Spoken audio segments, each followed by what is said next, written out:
신자가 교회 안에서 좋은 일꾼이 되려고 하면 다음에 세 가지 관계를 잘 해야 합니다. 먼저 하나님과의 관계, 두 번째는 목사님과의 관계, 세 번째는 다른 신자들과의 관계입니다. 이 세 가지 관계가 다 중요합니다. 그런데 오늘은 이 세 가지 관계 중에서 목사님과의 관계에 대하여 말씀을 드리려고 합니다. 물론 하나님과의 관계가 제일 중요하지만 거기에 대해서는 여러분이 들을 기회가 많기 때문에 오늘은 제가 목사님과의 관계에 대해서 중점적으로 말씀을 드리겠습니다. 오늘 이 말씀은 꼭 직분을 가진 분이 아니라고 하더라도 모든 성도들에게 다 해당되는 말씀입니다. 여러분이 잘 듣고 실천하시면 반드시 좋은 일꾼이 될 수 있고 또 복을 받으실 것입니다. 여러분, 목사는 무엇을 하는 사람입니까? 그리고 목사는 나와 무슨 관계가 있습니까? 많은 신자들이 자신이 신앙생활을 하는 데 있어서 목사가 얼마나 중요한 존재인지를 잘 모르고 있습니다. 하나님만 잘 믿으면 되지 목사님이 뭐가 그렇게 중요하냐라고 생각합니다. 그러나 이런 생각은 너무나 어리석은 생각입니다.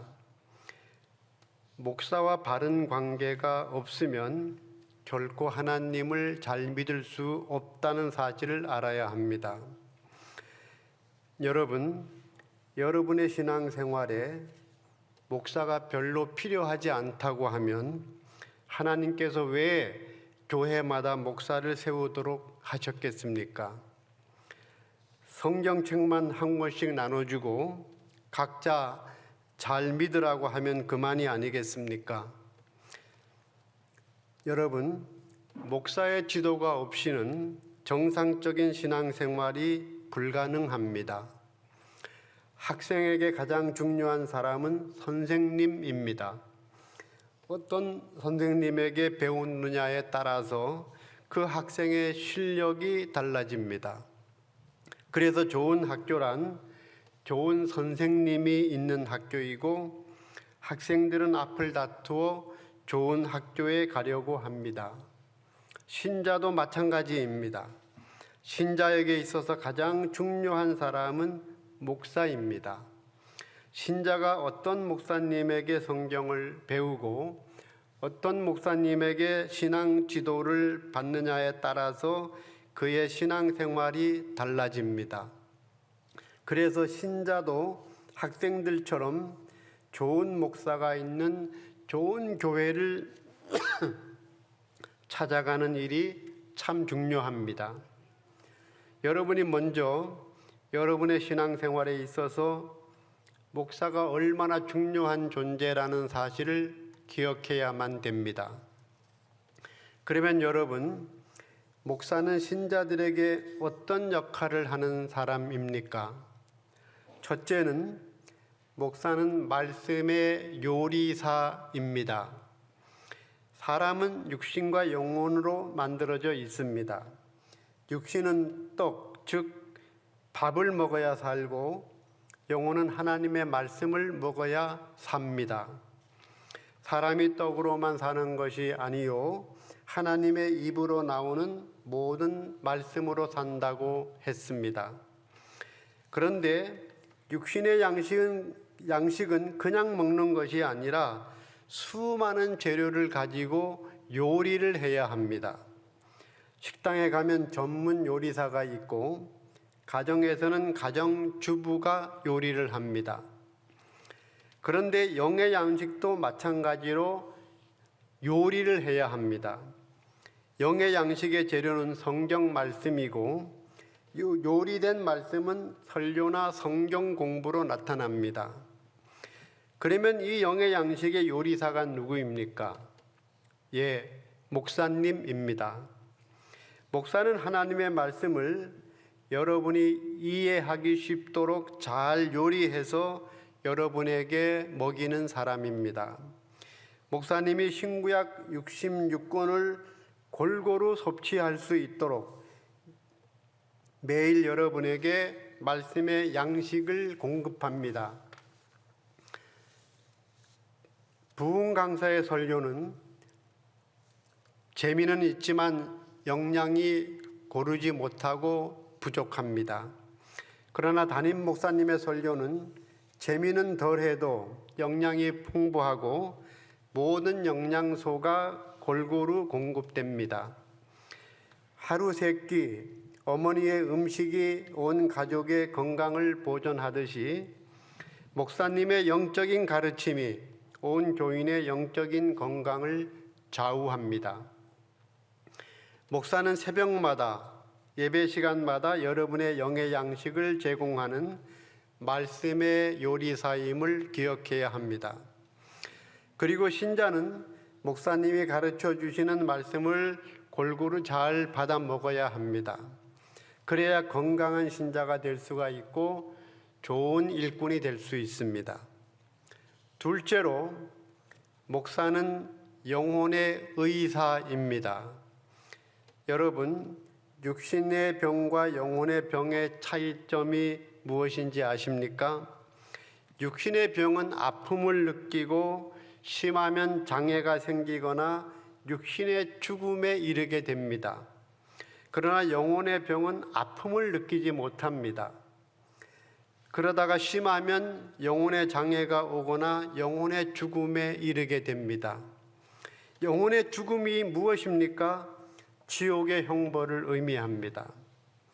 이렇게 영혼의 질병의 결과가 육신의 질병의 결과보다 몇 백배, 몇 천배는 더 무서운데 영혼의 질병은 아픔이 없다는 사실입니다.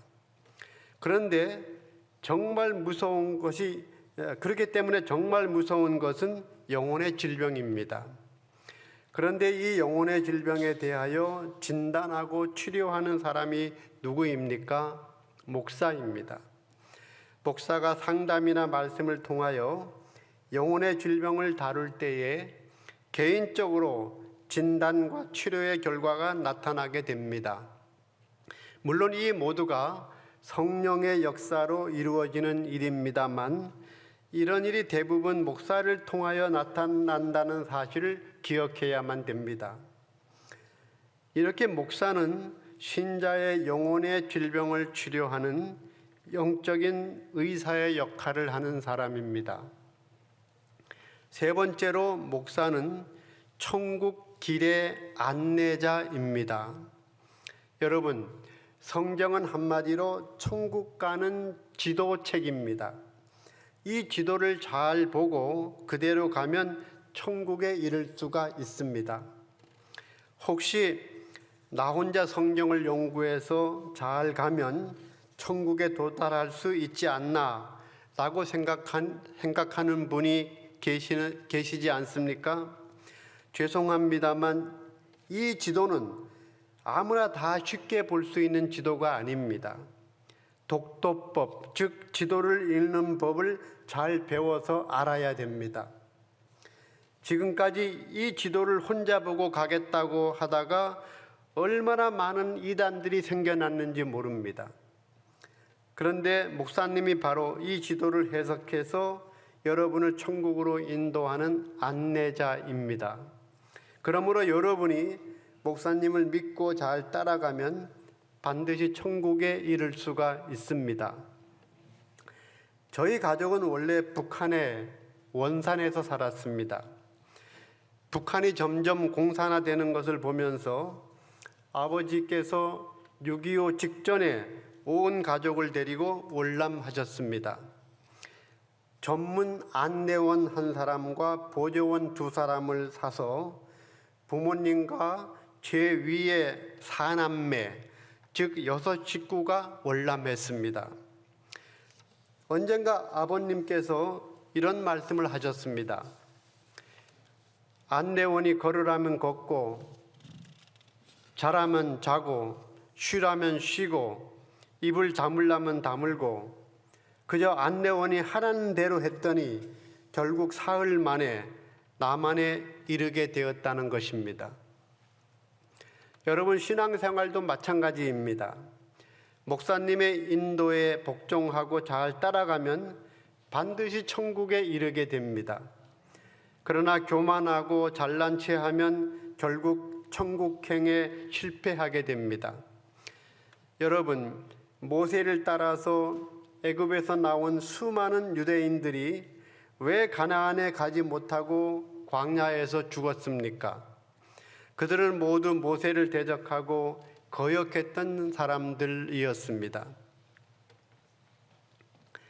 그래서 천국에 들어가는 사람들의 특성 중에 하나는 겸손함입니다.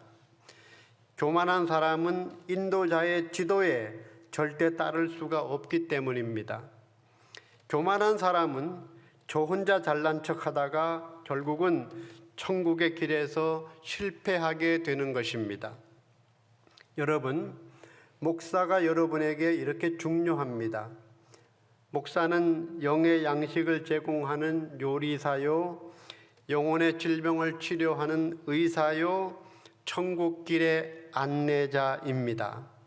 어쩌면 여러분의 생애에 있어서 가장 중요한 사람 가운데 하나가 바로 목사입니다. 그러면 여러분, 이렇게 중요한 목사님과 어떤 관계를 가지고 신앙생활을 해야 하겠습니까? 제가 오늘 5가지 중요한 것만 말씀을 드리겠습니다. 첫째, 목사를 신뢰해야 합니다. 여러분의 목사님을 믿으라는 것입니다. 이렇게 말하면 어떤 사람은 목사가 하나님이냐라고 엉뚱한 소리를 하기도 합니다. 목사를 믿으라는 말은 목사를 하나님처럼 믿으라는 말이 아니고 목사를 목사로 믿으라는 말입니다. 목사를 성경 전문가로 믿고 목사를 교회 전문가로 믿고 목사를 영적인 지도자로 믿으라는 말입니다. 목사님이 하는 일에 대해서 신뢰가 있어야 한다는 말입니다. 제가 전에 교회를 개척할 때에 지하실에 있다가 2층 건물 40평을 얻어서 이사를 하게 되었습니다.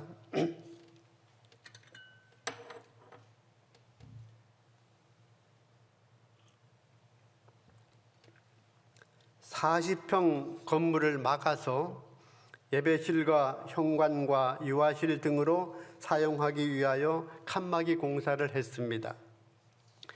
누구에게 시킬 사람도 없어서 제가 직접 건물의 치수를 재고 여러 번 그림도 그려서 확정을 한 후에 신자 한 사람을 데리고 칸막이 공사를 했습니다. 그런데 공사를 한참 하는 중에 어떤 신자 하나가 와서는 목사님, 이렇게 칸막이를 하면 안 됩니다 라고 반대를 했습니다.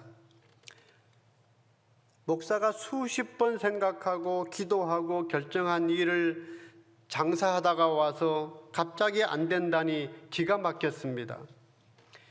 여러 가지 말을 했습니다만 결국은 저의 생각대로 했고, 교회가 그 건물을 사용하는 동안 몇 년 동안 정말 너무 잘된 칸막이였다는 생각을 했습니다. 여러분, 목사는 교회 일에 대하여 모든 신자들과 비교할 수 없을 만큼 많은 생각과 기도를 하는 사람입니다. 뭔가를 결정하려면 생각하고 또 생각하고 기도하고 또 기도하며 결정합니다. 그렇기 때문에 목사님이 하는 일에 함부로 판단하고 반대하는 일은 어리석은 일입니다. 여러분의 목사님을 신뢰하십시오. 목회자로서의 자질을 신뢰하고 목회자로서의 실력을 신뢰하십시오. 목사님이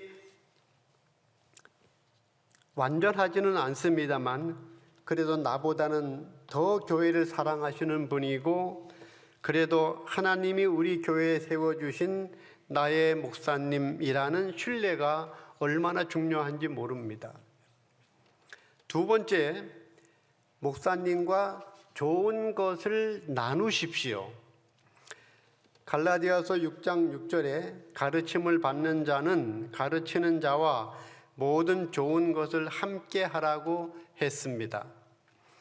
제가 목회를 하면서 가만히 보면 대부분의 신자들은 목사님과 나쁜 것은 함께 잘 나누면서도 좋은 것은 잘 나누려고 하지 않습니다. 신자들이 어려운 일을 만나고 괴로운 일을 만나고 슬픈 일을 만나면 목사님에게 바로 연락을 합니다. 그러나 좋은 일, 잘된 일, 성공한 일은 바로 연락을 하지 않습니다. 그래서 한참 후에 빙빙 돌아서 다른 사람을 통해서 알게 되는 경우가 많습니다. 전에 이런 일도 있었습니다. 어떤 신자가 어려운 일을 당해서 저에게 연락을 했습니다. 그래서 저는 그때부터 계속 그 신자를 위해서 진심으로 기도를 하기 시작했습니다. 시간이 오래 지났는데도 어떻게 되었다는 말이 없어서 궁금하기 짝이 없었습니다. 그래서 제가 물었습니다. 집사님, 지난번 저에게 말했던 그 일이 지금 어떻게 되었습니까? 그랬더니 이런 대답이 돌아왔습니다. 목사님, 그 일은 벌써 다 해결이 됐습니다.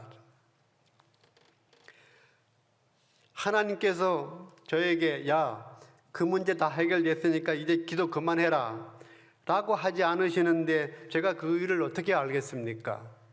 좋은 것은 말하지 않습니다. 신자들이 좋은 일을 말하려고 하지 않는 이유는 자세히는 모르겠습니다만 좋은 일을 말하게 되면 헌금을 해야 한다든지 아니면 또 뭔가 대접을 해야 한다고 생각하기 때문이 아닌가 그런 생각이 듭니다. 여러분, 여러분의 슬픔은 목사님의 슬픔이고 여러분의 기쁨은 목사님의 기쁨입니다. 슬픈 일이나 기쁜 일이나 목사님께 바로바로 알려서 그것을 함께 나누는 일이 신자의 도리입니다. 여러분, 신자는 목사님과 대화를 많이 하는 것이 자신에게 좋습니다. 좋은 일이든지 나쁜 일이든지 목사님과 많은 것을 함께 나누시기 바랍니다. 세 번째, 목사님을 물질로 섬기십시오. 여러분, 목사님이 여러분에게 주는 도움은 주로 영적인 것입니다. 말씀을 가르쳐주고 신앙 상담을 하고 신앙생활을 지도하고 여러분을 위해서 기도하는 일은 다 영적인 일이 아닙니까? 그러면 여러분은 목사님을 어떤 방법으로 섬길 수 있겠습니까? 그것은 주로 물질적인 방법일 수밖에 없습니다. 고린도전서 9장 11절에 우리가 너희에게 신령한 것을 뿌렸은즉 너희의 육적인 것을 거두기로 과하다 하겠느냐라는 말씀이 있습니다. 사도들은 신자들에게 신령한 것을 주고 신자들은 사도들에게 육신적인 것을 주는 것이 당연하다는 말입니다. 여러분, 목사님을 정성으로 대접하십시오. 돈이 많지 않아도 되고 부자가 아니라도 됩니다. 그저 작은 정성만 있으면 할 수 있습니다. 저희 가정은 북한에서 외할머니께서 먼저 예수를 믿고 그 다음에 어머님이 예수를 믿었습니다. 그리고 어머니로 인해서 우리 온 가족들이 다 예수를 믿게 되었습니다. 그런데 어머니는 좋은 것만 있으면 막내인 저에게 심부름을 시켰습니다. 이거 목사님 갖다 드려라. 이거 목사님 갖다 드려라. 그때는 전부 다 어렵게 사는 때임에도 불구하고 어머님은 먼저 목사님부터 챙기셨습니다. 그 후에 제가 목회자가 되어서 저 충청도 서천의 작은 마을에 전도사로 부임했습니다. 그런데 그 교회에 몇 안 되는 신자들이 철마다 첫 열매라고 전도사인 저에게 그것을 가지고 왔습니다. 딸기, 채소, 곡식 이런 것들의 처음 열매를 따면 먼저 전도사님께 그걸 갖다가 드린다고 갖다가 이제 저를 이렇게 섬기기도 하고, 어떤 분은 또 한약을 지어오고, 그때 제가 정말 과분한 대접을 받았습니다. 그분들은 제가 죽을 때까지 잊을 수 없는 정말 고마운 신자들이었습니다. 여러분, 나는 어떻게 우리 목사님을 섬길까 생각해 보시고 작은 것부터 한번 실천해 보시기를 바랍니다. 예외가 없습니다. 네 번째로, 목사님의 마음을 아프게 하는 신자가 되지 마십시오. 목사님의 마음을 아프게 하는 신자가 되지 마십시오. 철없는 신자들은 인생의 고통과 쓴맛은 자기 혼자만 맛본다고 생각합니다. 목사님이야 곱게 자라고 인생에 무슨 어려운 일을 겪지 않으신 분이니 뭘 아시겠나 라고 생각합니다. 그러나 이런 생각은 매우 잘못된 생각입니다. 왜냐하면 사람은 누구나가 다 그 나름대로 문제가 있고 그 나름대로의 고통과 슬픔을 다 당하기 때문입니다. 저에게 원래 아들 하나, 딸 하나가 있었습니다.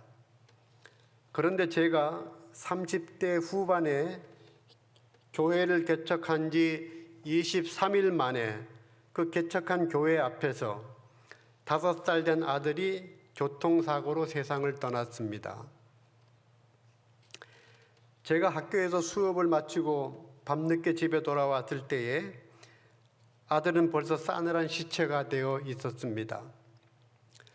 아들을 장사 지내고 난 후부터 저는 아무것도 할 수가 없었습니다. 음식도 먹을 수가 없고 잠도 잘 수가 없고 세수도 할 수가 없고 숨을 쉴 수가 없었습니다. 그래서 숨을 가끔씩 몰아서 이렇게 후 하고 내쉬는 그런 습관이 그때 들었습니다. 그때는 나의 생애의 정말 최대 위기의 순간이었습니다. 그래서 그때 그 개척했던 그 지하 15평 되는 예배실이 있었는데 그 작은 예배실에 엎드려서 하나님, 나 좀 살려주세요. 나를 좀 살려주세요. 라는 기도를 밤새도록 반복했습니다. 그런데 새벽녘에 정말 하나님의 은혜로 숨이 터져나가고 그 평안한 마음을 얻게 되었습니다. 그리고 다시 목회에 복귀할 수가 있었습니다. 그때 제 마음속에 이런 생각이 들었습니다. 참새 한 마리도 우연히 땅에 떨어지지 않는다고 했는데 이렇게 목회자의 아들이 하나님의 허락 없이 어떻게 목회자의 아들이 하나님의 허락 없이 세상을 떠날 수가 있겠는가?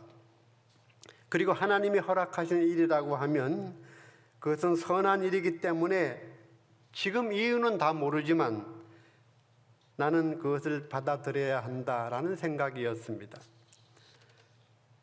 하나님께서 왜 그를 데려가시는지 그때는 알 수 없었습니다만 하나님이 하신 일이라고 하면 꼭 필요한 일이고 분명히 선한 일이 아니겠느냐는 생각이 들었습니다. 그리고 오랜 세월이 지난 후에 딸이 대학에 다니던 어느 날이었습니다. 주일 사역을 마치고 밤늦게 잠자리에 들어서 잠이 막 들려고 하는데 전화벨이 울렸습니다. 자정이 다 된 시간이었습니다. 전화를 잘못 걸었거니 하고 무심코 전화를 받았는데 아무개 아버지가 아니냐고 이렇게 물으면서 그곳은 제주도립병원 응급실이라고 했습니다. 딸이 제주도에서 교통사고를 당해서 신장이 파열되었고 지금 방금 응급실에서 수술을 마쳤다는 것이었습니다. 뜬 눈으로 밤을 새우고 아침 일찍이 첫 비행기로 광주에서 제주에 도착해서 병원에 가보니 딸이 피투성이가 되어서 병상에 누워 있었습니다. 정말 기가 막히는 일이었습니다. 신장 파열 환자는 다른 병원으로 옮길 수도 없다고 해서 아내를 그곳에 남겨두고 저는 서울에 갈 일이 있어서 다시 광주 비행장으로 돌아와서 자동차를 운전하여 서울로 가던 길이었습니다. 마침 밖에는 굵은 비가 내리고 있었는데 운전을 하면서 너무나 슬프고 울적하여서 통곡을 하면서 하나님께 이런 기도를 드렸습니다. 하나님, 아들은 일찍이 데려가시고 딸은 또 땅바닥에 메어 치시고 저에게 목회를 하라고 하시면서 이렇게까지 하시면 제가 무슨 수로 목회를 합니까? 한참 동안 하나님을 원망하면서 소리를 지르고 울부짖으면서 기도를 했습니다. 하나님은 내 옆자리에 앉으셔서 아무 말씀도 없이 가만히 듣고만 계시는 것 같았습니다. 감정이 다 누그러진 후에 제가 하나님 앞에 이렇게 마지막 말씀을 했습니다. 하나님 죄송합니다. 하나님 죄송합니다.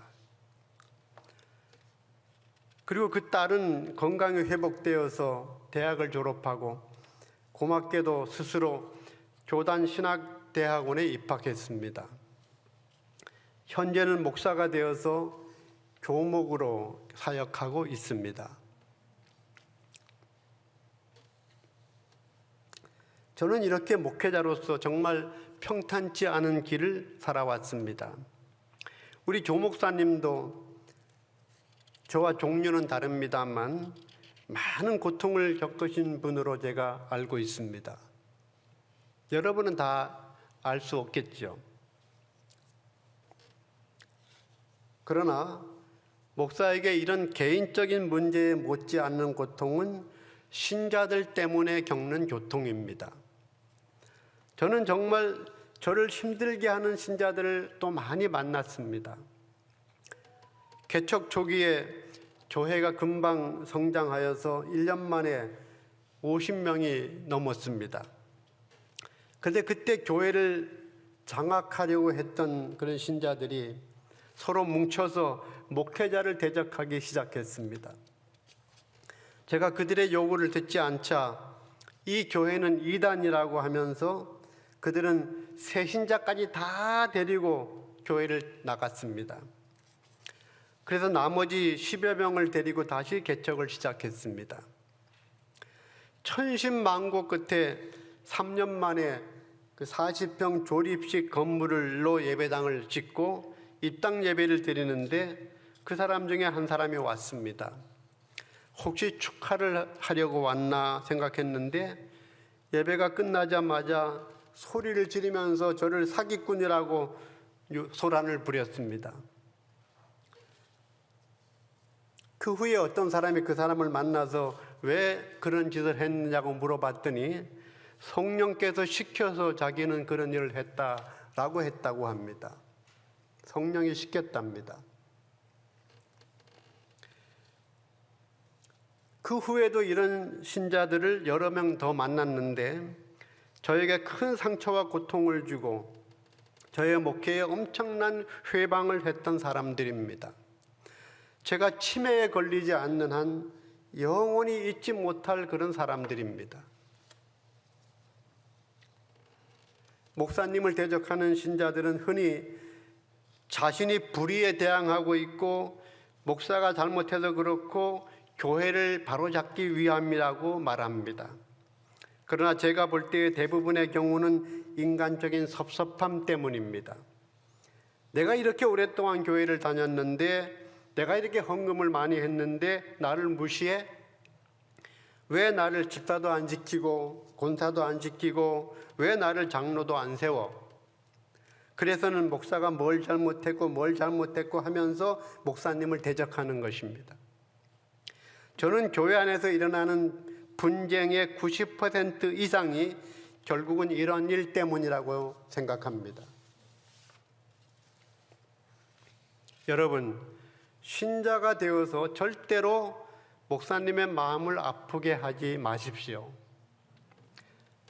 하나님의 백성이라고 하면서 하나님의 종을 괴롭힌다는 것은 천부당 만부당한 일입니다. 오늘 본문에 너희를 인도하는 자들에게 순종하고 복종하라고 했습니다. 목사님에게 순종하고 복종하라는 말씀입니다. 간단히 말해서 순종이라는 말은 내가 머리로 이해가 되는 지도를 따르는 것이고, 복종이라는 말은 이해가 안 되는 지도를 따르는 것입니다. 목사님의 말씀이 다 이해가 되기 때문에 따른다면 너무 좋은 일입니다. 그러나 그렇지 않더라도, 그 말씀이 이해가 잘 안 되더라도 따르는 것이 중요합니다. 여러분, 목사님이 나쁘게 보여도, 여러분의 눈에 나쁘게 보여도 자꾸 좋은 쪽으로 생각하려고 노력하십시오. 저는 신자들에게 가끔 이런 말을 합니다. 목사가 막걸리를 들고 간다고 해도 쌀뜨물을 들고 간다고 생각하십시오. 이렇게 생각하는 것이 자신에게 유익하기 때문입니다. 목사의 말과 행위에 대해서 자꾸 나쁜 쪽으로 생각하면 먼저 말씀의 은혜를 받지 못합니다. 그래서 그런 신자는 영적으로 영양실조에 걸리게 되고 영적인 병에 걸리게 됩니다. 그래서 많은 그런 나쁜 증상들이 나타나게 됩니다. 말씀을 전하는 자에 대한 신뢰가 없으면 그 말씀이 하나의 지식으로 끝날 수밖에 없기 때문입니다. 오늘 본문에 뭐라고 했습니까? 너희를 인도하는 자들에게 순종하고 복종하라.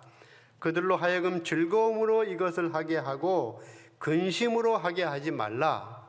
그렇지 않으면 너희에게 유익이 없느니라 그랬어요. 그렇지 않으면 너희에게 유익이 없느니라 하죠. 목사를 신뢰해야만 그것이 신자 자신의 유익이 된다는 말입니다. 여러분, 목사님을 비방하고 대적하는 일은 하나님을 대적하는 일과 같고, 또한 사탄이 가장 좋아하는 일입니다. 절대로 목사님의 마음에 아픔을 드리는 신자가 되지 마시기를 바랍니다. 신앙생활을 하면서 이를 악물고 각오하십시오.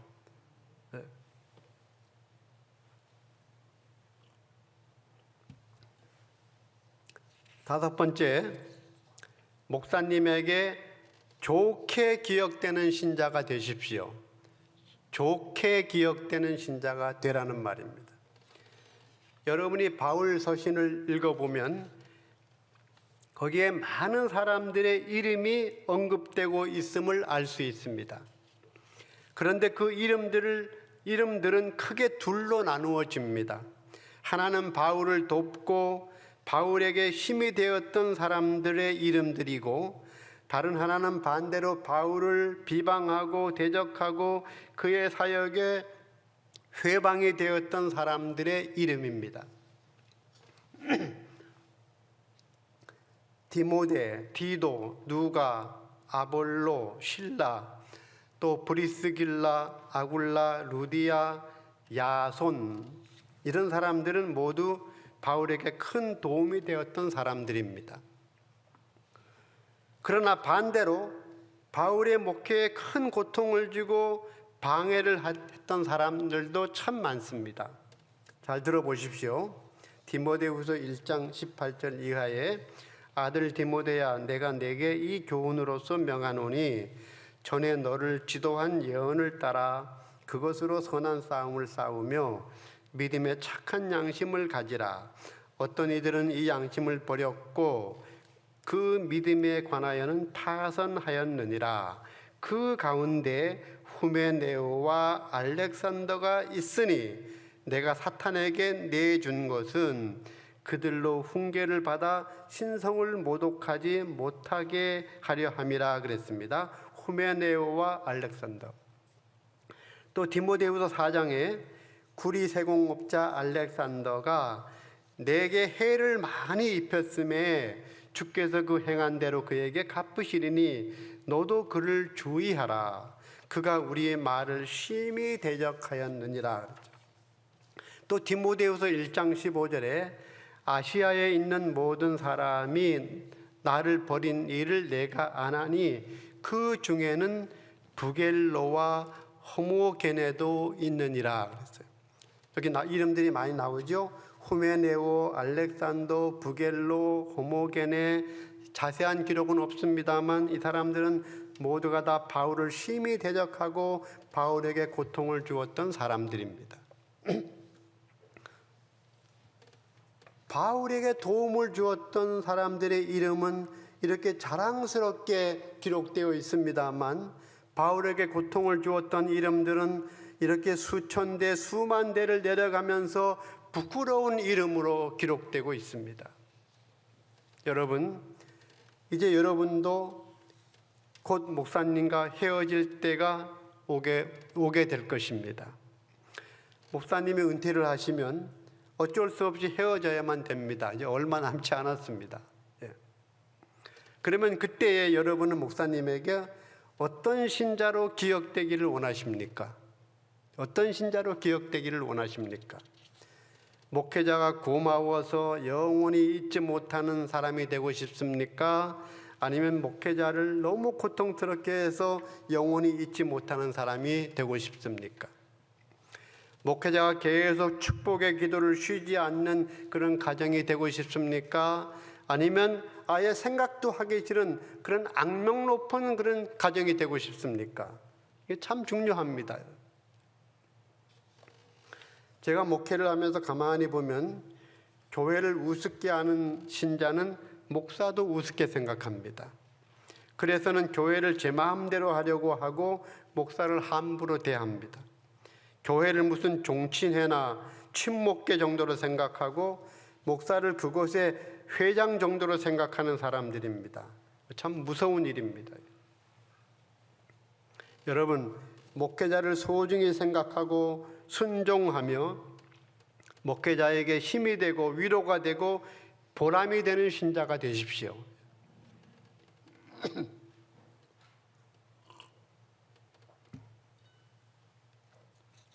그래야 그 영혼과 그 가문이 다 복을 받습니다.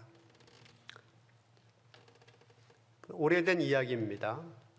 저의 친척 가운데 글재주가 아주 좋은 형님이 한 분 있었습니다.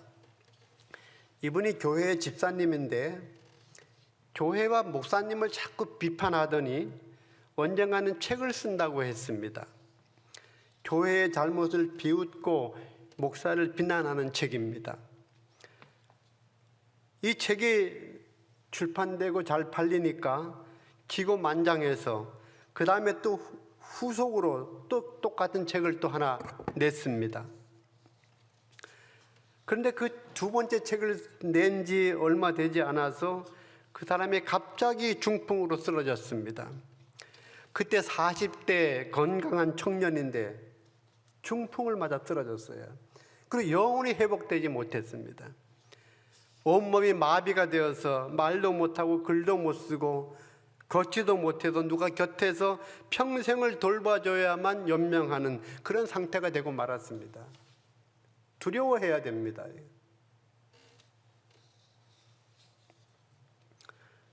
여러분, 교회에서는 언제나 겸손해야 됩니다. 경거망동해서는 안 됩니다. 교회는 하나님의 집입니다. 그리고 목사님에게 먼저 좋은 신자가 되십시오. 목사님을 잘 섬기고 하나님께서도 잘 섬기면 하나님께서도 기뻐하시고 또 그 성도를 축복해 주십니다. 그리고 목사님을 섬기는 본을 우리 재직들, 장로님, 권사님, 집사님들이 본을 보여줘야만 됩니다. 그렇게 하면 모든 신자들이 다 따라서 하게 됩니다. 평안교회 모든 성도들이 목사님이 은퇴하신 후에도 영원히 기억할 수 있는 그런 좋은 신자들이 되시기를 축원합니다. 아멘. 기도하겠습니다. 하나님 아버지,